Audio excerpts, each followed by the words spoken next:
Samantala, Manila City Government at ilang Filipino-Chinese leaders nanguna sa pagsalubong sa Year of the Ship. Ito naman ang balitang tinutukan ni Julius Disamburon. Kong Hei Wat Chai, sama-samang sinalubong ng mga taga-Maynila ang Year of the Ship 2015 ng mga kapatid nating Chino dito sa Binondo. Kabi-kabilang hiyawan at kasiyahan ang nangibabaw sa nasabing pagdiriwang. Ito ay pinangunahan ng ilang Filipino-Chinese leaders at ilang matataas na opisyal ng lungsod. Sa talumpati ni Manila City Mayor Joseph Ejercito Estrada, siniguro niya ang pagbibigay tuon sa pagpapaganda ng Manila Chinatown para makaakit pa ng maraming turista. Bilang isa ito sa pinakamalaking Chinatown sa buong mundo sa labas ng China. Sa ngayon ay yung ating mga kaibigan, mga tiga Hong Kong, mga tiga China, sila ngayon ang mga pumupunta rito, mga tourist na magbibigay ng hanap buhay sa atin, ng negosyo. Kaya ito pong Chinatown muna ang unahin natin para sa ganun.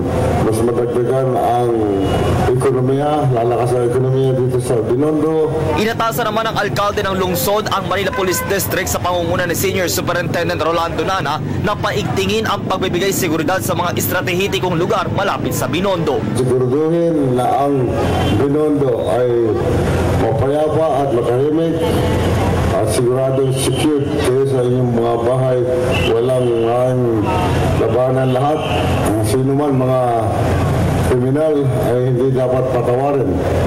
Talagang hihigpitan natin para nang sa ganun ay sigurado kayong papayapa at tahimik. Nagpasaya naman sa mga nanood ang ilang bandang nag-perform hanggang bago mag-countdown.